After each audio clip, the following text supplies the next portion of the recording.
Olá, hoje 8 de dezembro de 2016. Quem está à procura de trabalho? O programa Emprega São Paulo Mais Emprego está com 995 oportunidades em todo o estado de São Paulo. Há vagas para auxiliar de limpeza e de produção, atendente de loja, costureiro, corretor de imóveis, estoquista, mecânico, operador de caixa, pedreiro, recepcionista, soldador, operador de telemarketing e vendedor. Os interessados podem se cadastrar através do site do programa emprega-são-paulo.sp.gov.br/imoweb/ou-ir a um posto ou ir também a um posto de atendimento ao trabalhador com RG, CPF, PIS e também a carteira de trabalho. Vamos saber agora dos destaques desta edição.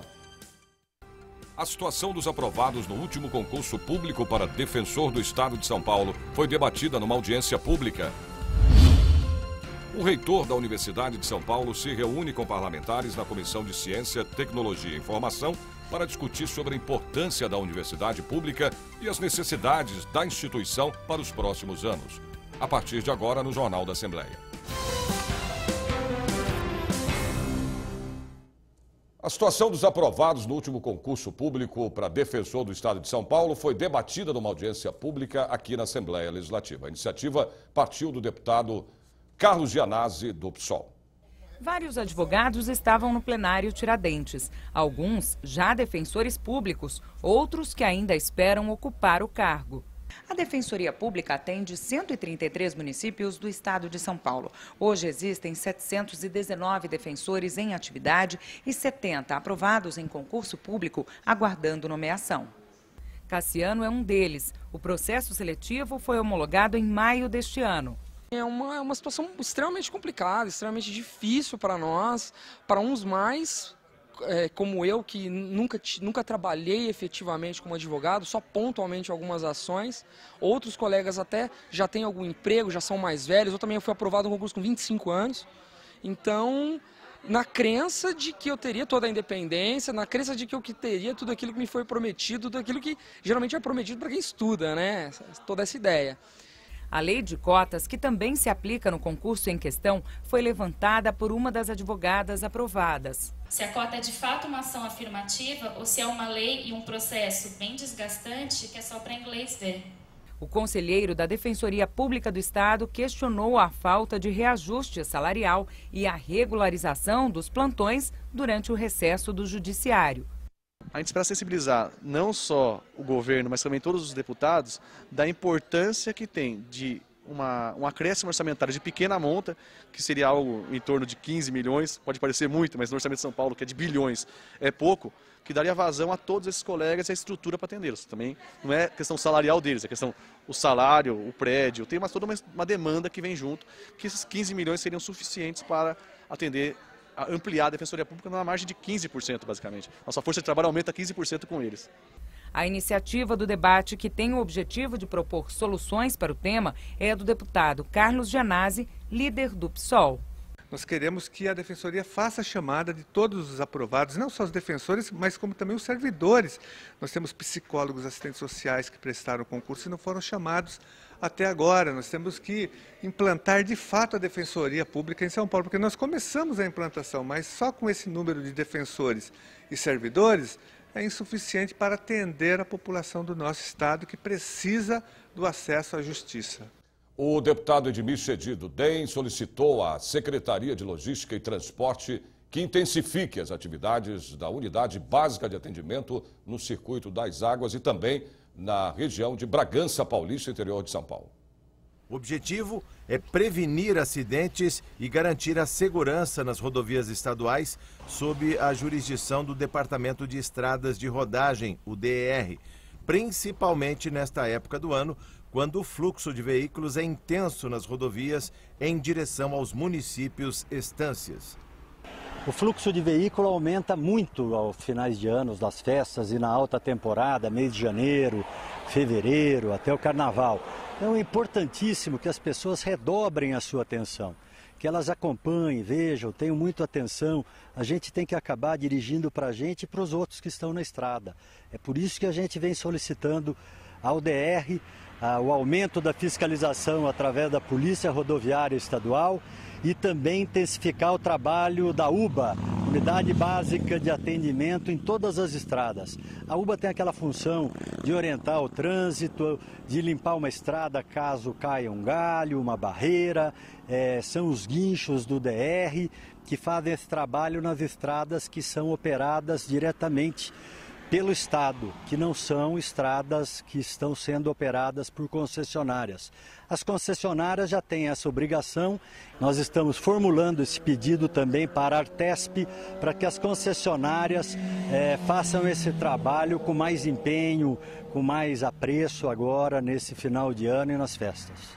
A UBA dispõe de veículos operacionais para o serviço gratuito de atendimento aos usuários do sistema viário e também tem a finalidade de atuar de maneira rápida e precisa, visando a plena utilização da capacidade das rodovias, a fluidez dos veículos e o conforto aos usuários.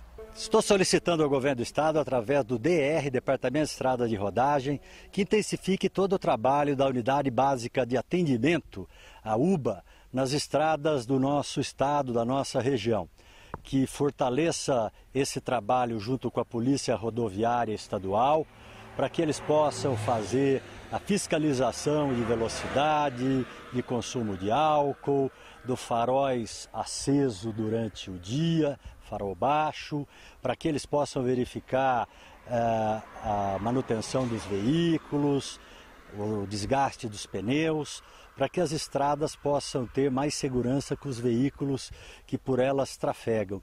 E você que nos vê e nos ouve também, quando for viajar, verifique a lanternagem do seu carro, verifique pneu, verifique extintor de incêndio, verifique a manutenção, para que você possa fazer uma boa viagem. Olha, também não se esqueça do limpador de para-brisa, porque as chuvas vêm aí. Uma boa viagem. O motorista poderá obter outras informações sobre as condições de trânsito, valores de pedágios, localização das câmeras pelo telefone 0800 055 5510 do Serviço de Atendimento ao Usuário. Um grupo de médicos residentes da USP veio aqui à Assembleia Legislativa para participar de uma reunião ordinária. O deputado Léo Oliveira, do PMDB, presidiu essa comissão.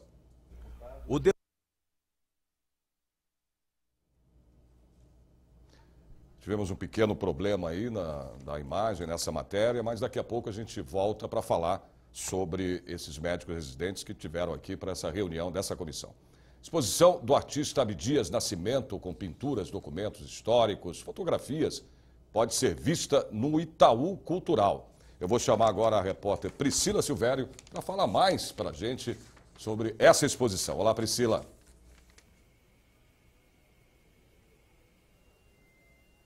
Oi, Sérgio. Bom, a exposição Abdias Nascimento traz uma história linda de uma pessoa que lutou muito pelos direitos do negro no Brasil.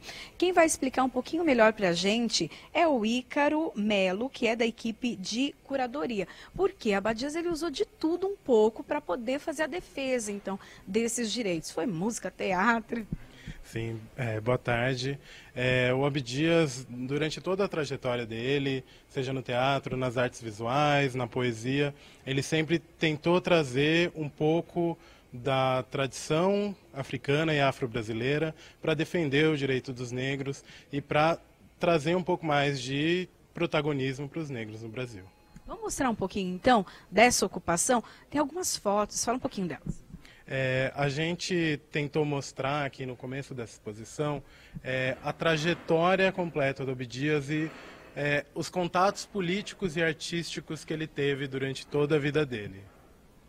A gente também tem alguns quadros aqui. Esses quadros eles têm um teor também religioso. Sim, o Abdias, em toda a produção artística dele, ele tentou resgatar padrões estéticos de culturas africanas e signos religiosos de religiões afro-brasileiras. Durante, aqui pela exposição, a gente pode ver também que tem alguns totens com vídeos, depoimentos, mas a gente fala aqui dessa parte em especial, que é o teatro. Me conta um pouquinho. Em 1944, Abdias fundou o Teatro Experimental do Negro para trazer para o teatro o protagonismo do negro. E em 1945 eles estrearam no Teatro Municipal do Rio de Janeiro, que já é um grande feito para uma peça na década de 40, ainda mais para uma peça com elenco majoritariamente negro. Música também. Aqui a gente tem, no caso, um caderno de partituras do maestro Abigail Moura, que fez as músicas da primeira peça que Abdias escreveu, que é o Sortilégio. E era uma valorização do negro, né, para a cultura também. Sim, e os atores e atrizes do Teatro Experimental do Negro eram sempre trabalhadores, empregadas domésticas, empregados da construção civil. Era sempre uma valorização e um protagonismo do negro brasileiro, principalmente aquele pobre e que não tem acesso à cultura e à produção de arte no Brasil. Bom, e Abdias, onde ele estava, tinha teatro, tinha alguma produção, né? Inclusive, quando ele foi preso, me conta essa história. Sim, Abdias viajou pela América Latina com um grupo que chamava Santa Irmandade de la Orquídea, era um grupo de poetas, e quando ele volta para o Brasil, ele é processado e é preso no Carandiru, por conta de uma briga que ele tinha se envolvido antes de ir pro Brasil, antes de sair do Brasil, na década de 30, e no Carandiru ele forma o Teatro do Sentenciado, que era um grupo de teatro formado só por presos. E também organizou junto com os presos e dirigiu um jornal que chamava O Nosso Jornal. Ali a gente vê fotos também de grandes artistas negros, né? Sim, no Teatro Experimental do Negro tinham nomes como Léa Garcia, Ruth de Souza, Grande Otelo, Aguinaldo Camargo. A atuação dele, então, chega a um certo ponto que vai para a política. Ele foi deputado, me conta um pouquinho também dessa história. E a gente tem algum material dele também dessa época política, o engajamento dele político. Sim, Abdias vai para o exílio em 1968, por conta da ditadura militar. Lá ele começa a se envolver numa política mais internacional e quando ele volta para o Brasil na década de 80, com a abertura democrática, ele se candidata a deputado federal em 1982, cumpre o mandato, tem vários projetos de lei e depois na década de 90 é suplente de Darcy Ribeiro e depois assume como senador até terminar o mandato. Esse engajamento político de Abdias não ficou também só no cenário nacional. Ele acabou saindo do país. Me conta um pouco dessa saída dele, como aconteceu? Ele sai do Brasil em 1968 a convite de uma fundação nos Estados Unidos para ministrar um curso e com a promulgação do AI-5, ele resolve ficar nos Estados Unidos, faz um autoexílio e começa a dar aula numa universidade de Buffalo, em Nova York. E a partir disso ele começa a levar a militância dele, que já estava no Brasil, para fora do Brasil. Então, denunciar esse racismo que havia no Brasil, nos Estados Unidos, em Gana, na Nigéria, e lutar pelo direito dos negros como um todo nessa diáspora africana. Ok, bom, então você que está em casa teve uma aula agora e a gente vê ali um outro grupo que também tem uma aula, porque aqui existem as visitas monitoradas. Se você quer fazer essa visita aqui no Itaú Cultural, é só entrar em contato pelo atendimento @itaucultural.org.br e pelo telefone 21681777. A ocupação é gratuita, você pode vir aqui no Itaú Cultural, que fica na Avenida Paulista 149, fica bem próximo à estação Brigadeiro do metrô, no piso 1. Fica aqui, então, até o dia 15 de janeiro, de terça a sexta, das 9 da manhã às 8 da noite, sábado, domingo e feriado, das 11 da manhã às 8 da noite. Sérgio. Obrigado, Priscila. Então, se você quiser ir ver essa exposição, é só ir ao Itaú Cultural, como a Priscila falou, que fica na Avenida Paulista, número 149. Manifestantes contra a reforma da Previdência protestaram aqui na Assembleia Legislativa. No início dessa semana, o governo federal detalhou os pontos da reforma da Previdência Social enviada ao Congresso Nacional. Uma proposta que mexe diretamente com as aposentadorias de homens e mulheres. São medidas que não têm apoio da população.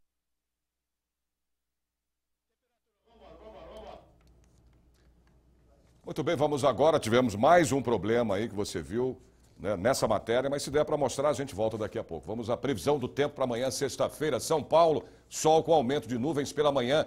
Pode ocorrer pancadas de chuva na parte da tarde e também à noite. A temperatura deve chegar aos 28 graus. Campinas, o sol aparece entre nuvens. Há possibilidade de chuva. A máxima prevista é de 31 graus. São José dos Campos, sol entre nuvens também, com possibilidade de chuva. A máxima deve alcançar aí também 31 graus. Sorocaba, amanhã terá tempo nublado, com abertura de sol durante o dia. Deve chover. A máxima atinge 29 graus. Ribeirão Preto, dia de sol com algumas nuvens ao amanhecer. Possibilidade de pancadas de chuva na parte da tarde e também à noite. Temperatura chega aos 33 graus. O Conselho de Ética e Decoro Parlamentar realiza a terceira reunião extraordinária aqui no Parlamento Paulista. Você vai ver daqui a pouquinho. Até já.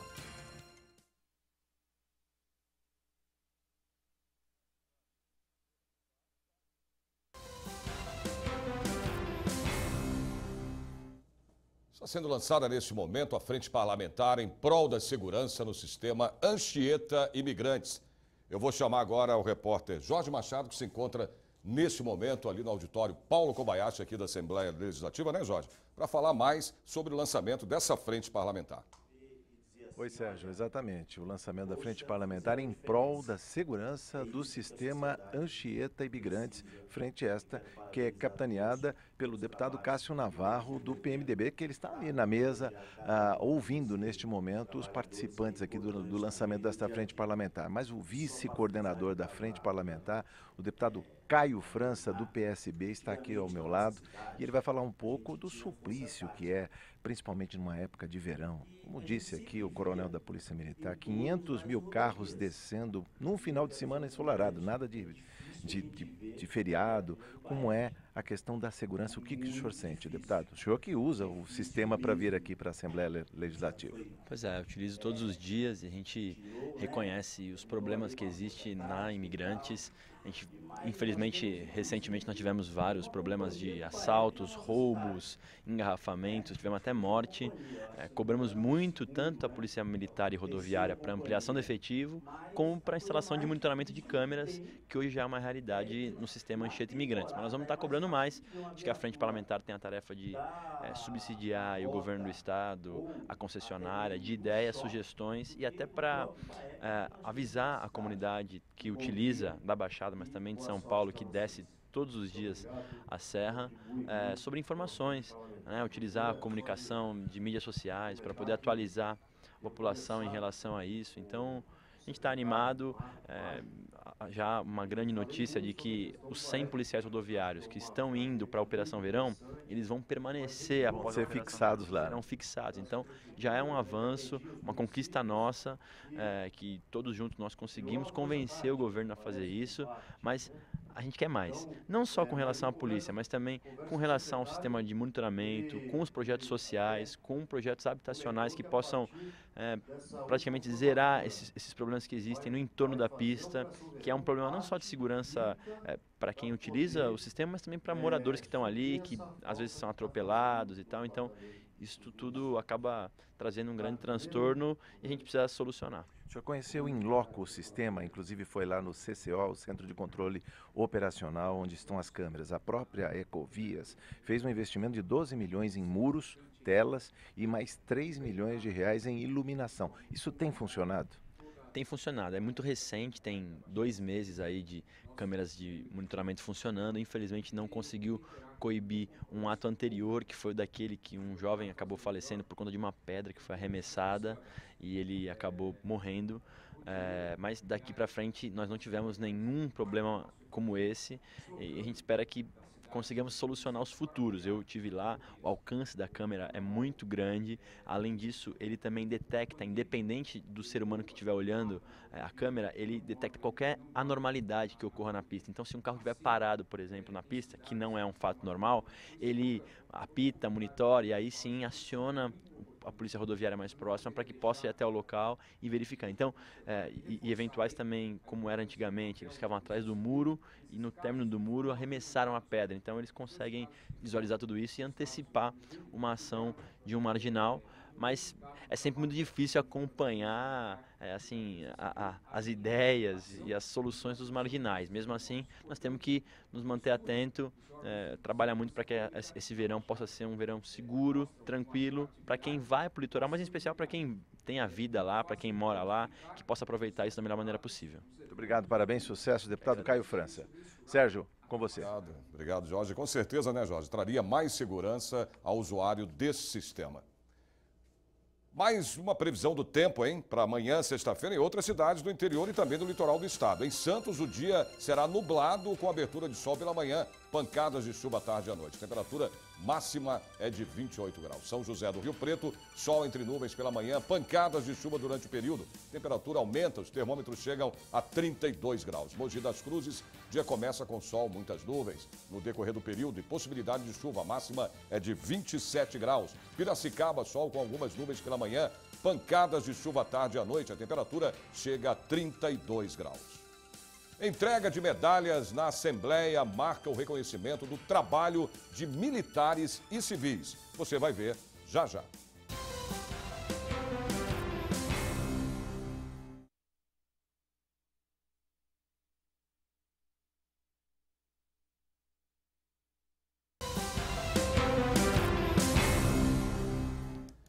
Entrega de medalhas na Assembleia Legislativa marca o reconhecimento do trabalho de militares e civis, homens e mulheres que se dedicam a proteger a sociedade. Com 40 anos de serviços prestados à segurança pública, a doutora Maria Clementina de Souza, titular da Delegacia de Proteção ao Idoso, foi homenageada com a medalha Heróis de 32. Esse prêmio, essa medalha, vem coroar esses meus 40 anos de segurança pública, né, prestados à população, porque muitas vezes a gente acha que ninguém está vendo o nosso trabalho, que ninguém está reconhecendo o trabalho. E a gente ser reconhecido, isso é muito importante, inclusive para a gente passar para a sociedade em geral, passar para os familiares, passar para os jovens, né, porque você vê que a Revolução de 32 teve a participação de jovens, né? Isso é tudo muito importante. As medalhas foram oferecidas aos homenageados pela Sociedade Veteranos de 32, MMDC, e pela Associação Brasileira das Forças Internacionais de Paz da ONU. Nós escolhemos, são indicações, nós sempre verificamos, confirmamos fatos relevantes que essas pessoas tenham praticado pela paz, pela segurança do nosso país, da nossa cidade, enfim, do nosso estado, e pessoas que tenham praticado serviços relevantes no exterior também. O que nós pretendemos com isso? Condecorar os heróis de hoje, que são os heróis da Polícia Militar, que faz um esforço tremendo aí a terem ocorrências mais diversas possíveis, né? E demonstrando o heroísmo da Polícia Militar de hoje. Então lembramos com 32, depois de 84 anos, os heróis da atualidade. Uma prisão em flagrante de uma quadrilha de diversos roubos no interior do estado levou à condecoração de policiais militares. Os soldados Figueiredo e Santiago receberam a medalha de mérito constitucionalista. 3 indivíduos detidos, praticamente todos os objetos aí recuperados, e possivelmente alguns nessa outra residência no qual estivemos, né, não logramos êxito em deter o indivíduo, somente passarinhos, né, da fauna silvestre aí foi localizado nesse endereço aí, mas uma ocorrência maravilhosa, as pessoas todas contentes, né, em ter seus bens reavidos aí e muito feliz por ter logrado êxito na ocorrência aí positiva. O trabalho duro que nós tivemos, para nós é ímpar, a recepção, estar aqui é um momento de muita felicidade para mim, meu parceiro e para minha família. É uma forma que nós encontramos aqui, em nome da Assembleia, em nome do nosso mandato, homenagear essas pessoas, dizendo muito obrigado. O militar diz muito obrigado como? Através de uma medalha, através de uma condecoração, para que a pessoa leve aquilo pelo resto da sua vida, aquela lembrança. Então eu acho que o Brasil carece muito de homenagens. Então quando a gente puder dizer obrigado é sempre importante. Previsão do tempo para amanhã, sexta-feira, em mais cidades do interior do estado. Em Franca, sol e aumento de nuvens na parte da manhã, com possibilidade de pancadas de chuva a qualquer hora da tarde e também à noite. A máxima é de 30 graus. Bauru, dia de sol com nuvens durante o período. Pode chover durante o dia, a temperatura chega aos 32 graus. Limeira, sol entre nuvens pela manhã, possibilidade de chuva máxima é de 33 graus. Marília, dia começa com sol entre nuvens, mas há possibilidade de pancadas de chuva durante o período. A máxima prevista chega a 31 graus. O Jornal da Assembleia de hoje termina aqui, mas você pode acompanhar toda a programação da TV Assembleia SP através do portal, que é o al.sp.gov.br. A gente se vê de novo amanhã, a partir do meio-dia. Até lá.